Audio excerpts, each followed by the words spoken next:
Hey everybody, and welcome to On the Mound. Stop here and pitch, nothing but pitch. I have a question just at the outset here. This is the 38th Cubs convention. Is there anybody in this room that has been to all 38? You. Amazing. Anybody else? Stand up if you've been to every single one of these conventions. Wow. Congratulations. You want a brand new car? No, you did not. So we're going to talk pitching. This format reminds me that people of a certain age might remember the dating game. And I always feel like Jim Lang, and here's our bachelors. Although none of them are bachelors except for Porter. So, but just, go with the gig here. We're going to call this the dating game. Bachelor number one. We'll start at the far end and work our way back this way. He was the number 2 overall pick in the 2010 Major League Draft out of the Woodlands High School in Woodlands, Texas. Debuted with the Pittsburgh Pirates in 2016, moved on to the Yankees. This will be his 3rd season in a Cub uniform last year. Outstanding season. 12 games with a 3.27 ERA, second lowest earned run average of his career. He loves travel, food, and makes a great cup of coffee. Jameson Taillon, bachelor number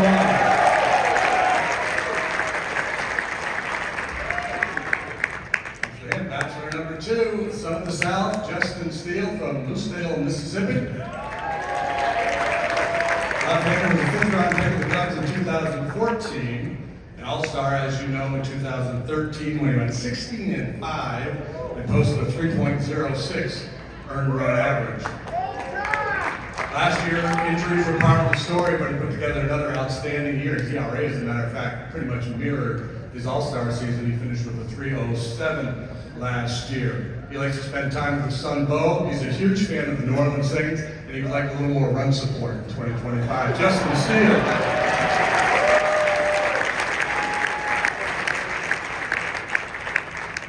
So next, on our way down the line is relief pitcher Hodge, 13th round pick in 2019. Cottonwood High School in Salt Lake City, Utah. You may recall he was called up in late May. You remember his debut? Struck out the side on 10 pitches. One pitch away from the 9th inning. Worked his way into high leverage situations, ended up closing games, had 9 saves, finished with a 1.88 ERA.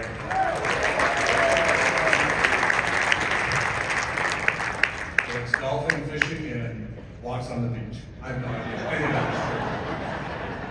I hope it is. We'll find out. When we ask questions, we'll find out what it is. So, bachelor number 4, to my immediate left here, 33-year-old left-handed pitcher from Bellevue, Washington, signed a 2-year deal with the Cubs in early December. He was a 6th round pick of the Toronto Blue Jays in 2013, made his debut with the Jays in 15, was traded to Detroit. Had a long, successful career, parts of 8 seasons with the Tigers. Here's a good note, 1974, struck out 238 batters. The first Tiger pitcher to strike out more than 200 since Mickey Lolich back in 1974. Or this first left-hander. Fuzzy on the details. So, recent season's injuries have been a bit of a problem, but when healthy, he's been very effective. Notably, last year when he joined Cleveland, made 8 starts for them down the stretch as they were in a pennant race, pitched to a 2.72 ERA with the Guardians, made 3 postseason starts, and only allowed 1 run. Welcome, new Cub, Matthew Floyd.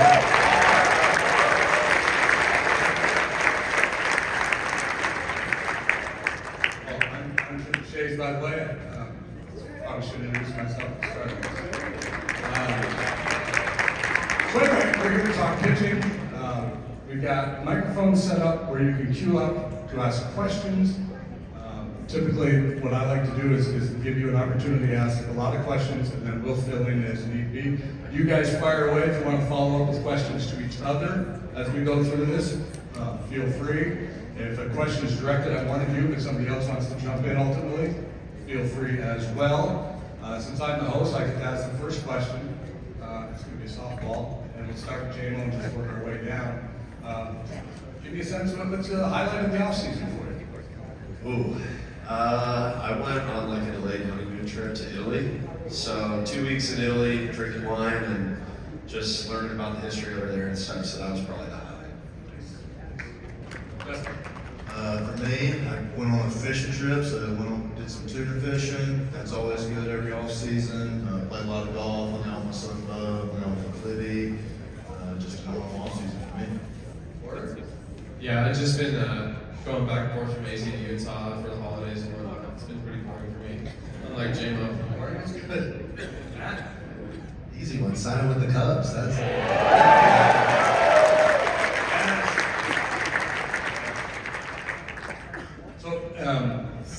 And you have a connection. Your grandfather was a huge Cub fan, yeah? Yeah. He grew up in just downtown in a little apartment with his mom, and like he's diehard Cubs fan. So he kind of passed that on to me. I was, Cubs, Bulls, Blackhawks. Wasn't a White Sox fan. One of his early jobs was you want to he see was a groundskeeper at Old City. So he was always happier. I'd always call him after my starts. He passed in 2019, but I call him after my starts, and he would be really happy if the Cubs won.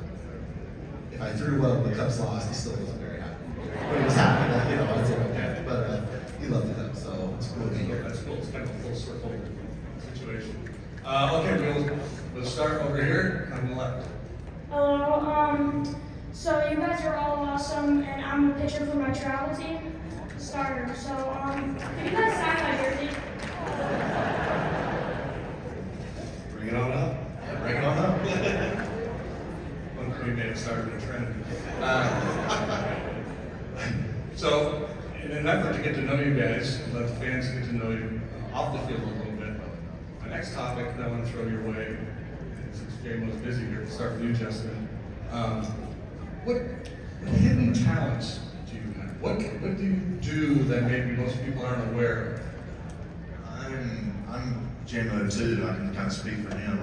I'm really good at video games. Yeah. And it doesn't really matter the video game. I'm pretty good at just picking it up and being decent at it pretty quickly. I played video games my whole life, and I'll sign this jersey now and let J-Mo answer that. Video games. I collect some Pokemon cards. Yeah. We've got a lot of weird hobbies. We got a lot of time on the road. You got to find things to keep you busy. Find coffee shops, open Pokemon cards, and play video games. Yeah. Matt, how about you?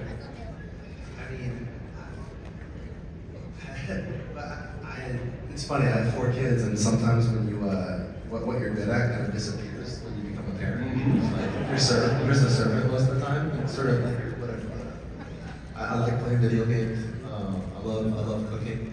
Like, Oh yeah? What do you do? What's your specialty? I mean, I'd like to be a jack of all trades and master of them. Yeah. So Okay. yeah, I love just like messing around with different flavors and stuff. I don't want to put you on the spot or anything, but last year when Shota Imanaga signed and he introduced himself to the fans in Chicago, he sang "Go Cubs Go." I don't know if you feel like singing it all. Someday, I saw that show. It was pretty good. Yeah. Porter, what do you got for me? Yeah, I like the outdoors, so just being outdoors and breathing the fresh air. I don't really play video games, so just either that or reading a good book. I enjoy it. So. Yeah, good. Awesome. Okay, question. We're gonna go over here to the right. What age did you guys start pitching? I think I tried pitching maybe when I was 9 or 10, but I think I fell in love with it and really started doing it maybe when I was 12 or 13. Yeah, about the same age is when I started pitching. I want to say 8 or 9 years old is when I started pitching, and really same thing. Started kind of loving it once I got to the high school level. I'd say so 14, 15 around that age. Yeah, probably the 10, 11 age started pitching, and then after that, I kind of just took off. Yeah, I think started right around kid pitch, but I was just so happy to play the game, so it was just it didn't really become a thing until the thing I really did until late in high school. Yeah. How old are you? I'm 14. Yeah. What kind of velo do you have? Oh, I don't base. Start now. Maybe. Yeah. Well, thank you for your question. Thank you. What else did you when you weren't pitching? What positions? I mean, you played multiple positions. I played first base, and we can't play DH. It's more of like they call it drum like that. Yeah. Were you DH in college? Yeah, I played first a little bit. Oh, I didn't know that. Yeah. At Oregon State. Oregon State. Yeah. Bees. Yeah. No Beavers. No Beavers. Yeah. Oregon would I also play first base. Yeah. Unathletic, so. Yeah. I was first base and outfield. Just You could run it down. yeah, I played all over the place. Jameson?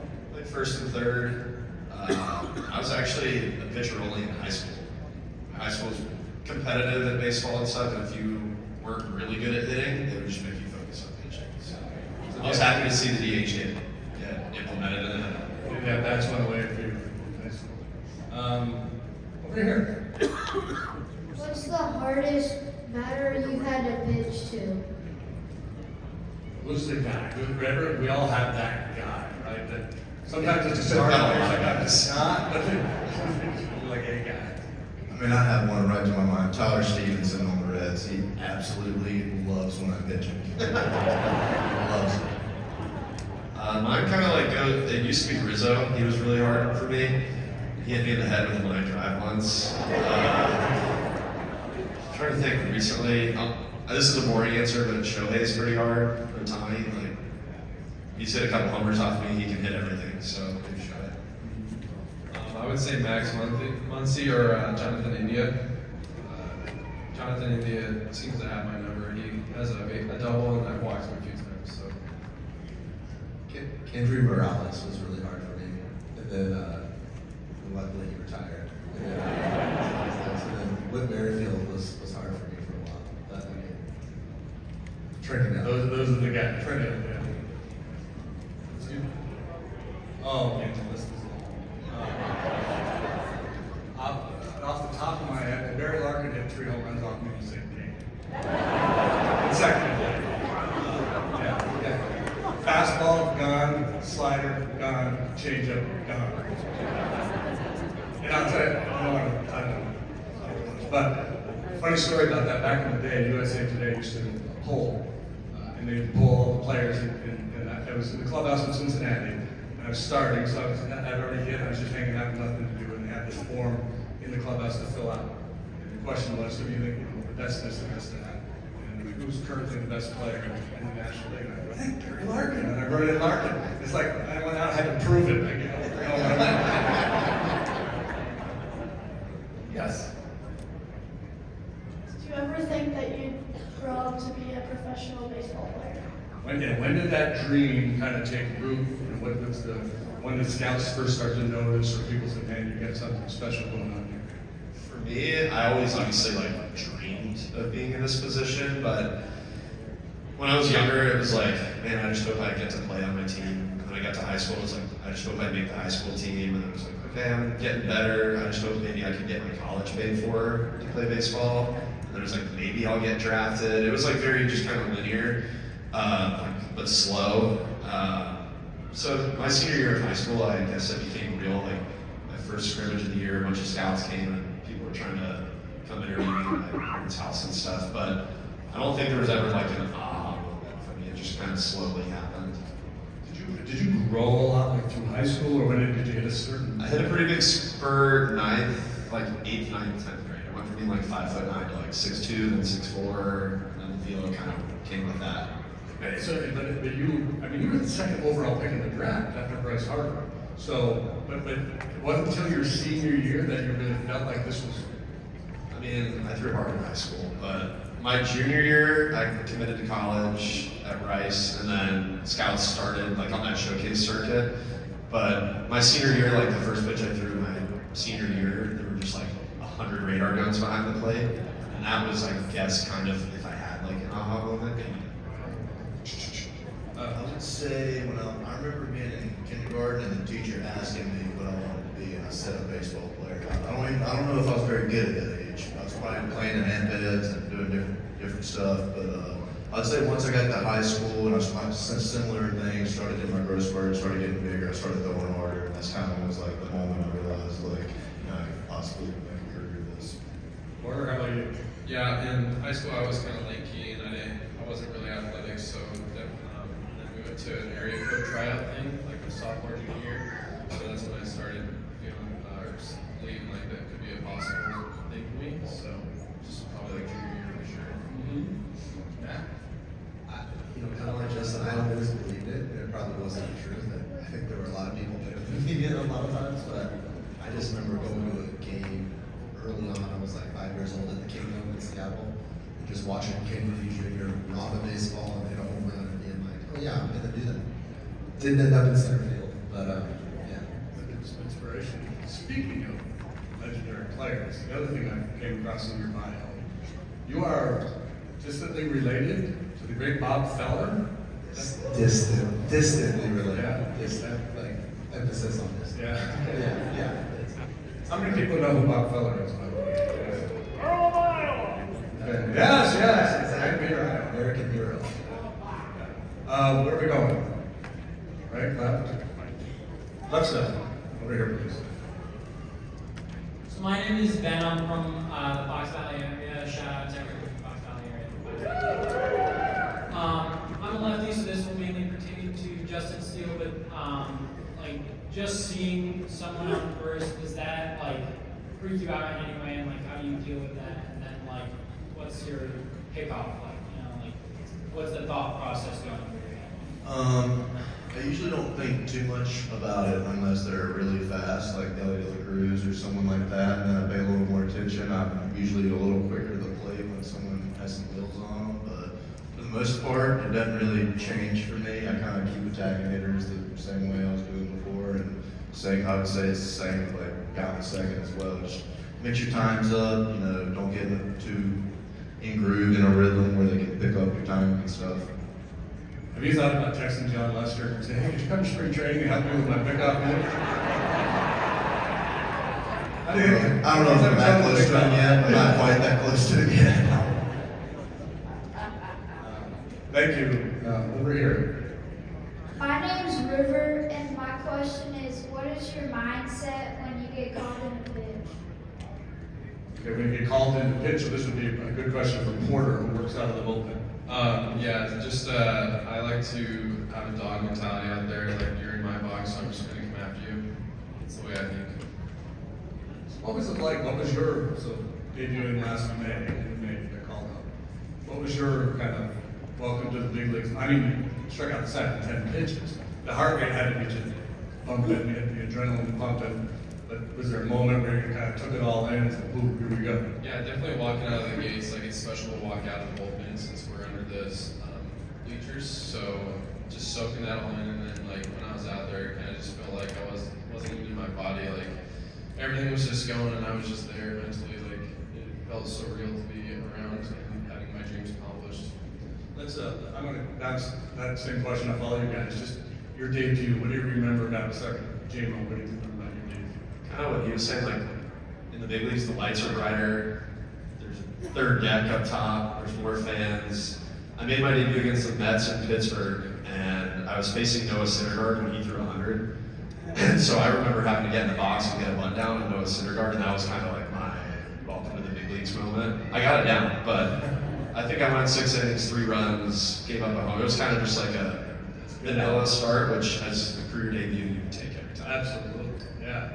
Yeah, for me, I was coming out of the bullpen, so it was just a cool moment. Gates opening up, running out on the mound. COVID stuff was still going on, so it wasn't like a sold out crowd or anything, but still a cool moment. I remember the adrenaline was pumping, and I was just kind of really excited and fired up. I just want to throw it over the plate, just get out of there, honestly. You know, as quickly as possible. Get out of here smooth. Matt, how about you? I debuted with the Blue Jays. It was a starter against the Rangers.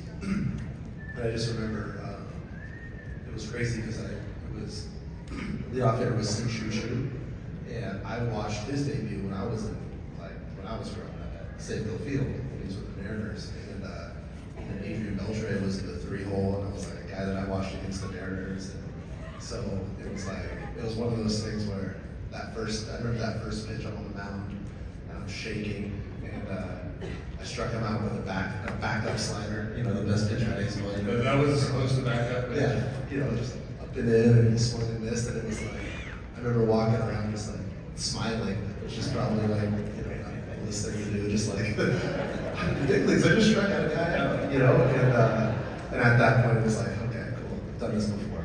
That's pretty cool. Over here.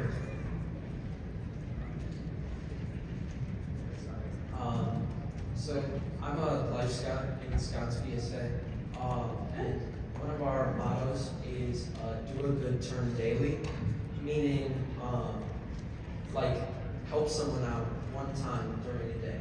So how do you do your good turn daily? And also, Justin, can I have an autograph?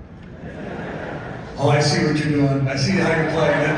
You're giving Justin an opportunity to do his good turn. You're not a member of that organization at all, are you? You're making it all up.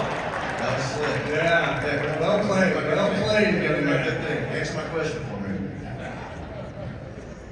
Okay, now the rest of you guys, a good turn every day. Is that something? So just like relating it to baseball, for me, that would be just being a good teammate. How can I show up for other people? And I pitch every 5th day, so I can't make an impact on the field for 4 days in between starts. So for me, just keeping it baseball specific, it would be like, how can I maybe relay scouting information to somebody, or how can I talk to a hitter about how I would approach them, or whatever it is. Can I sit in the dugout, maybe find a tip on the opposing pitcher?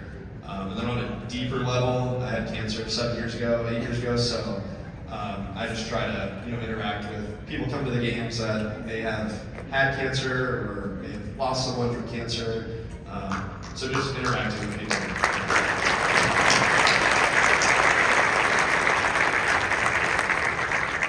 Yeah, same kind of token, just being a good teammate every single day, helping out with pitchers or just like watching bullpens, doing whatever I can to help teammates out, just being there for them and stuff. And then on a deeper level, just making sure I'm a good husband, a good father on a daily basis, making sure they're taken care of in a good spot. So, Yeah, just going off, just having positive vibes, always bringing positive mindset. It's like I feel like if you're just positive around everybody, it'll be a good environment to be around. I mean, just you have an opportunity every day, just everybody you come in contact with, right? It's just an opportunity to love on them, to listen to them, and just to be there for them, whatever way we can be. So, you never know how that's going to be present itself, whether it's in the clubhouse, whether it's just being there with one of your kids, or just someone you cross a path on the street. But I think as long as you are, just love your neighbor as yourself in that sense. You'll know what you need to do, and just in that sense. You guys talk about early starters, the bullpens, the pregame warm up, like the whole everybody goes down there and hangs out. That hasn't been around all that long. I mean, does every club do that now, pretty much, or?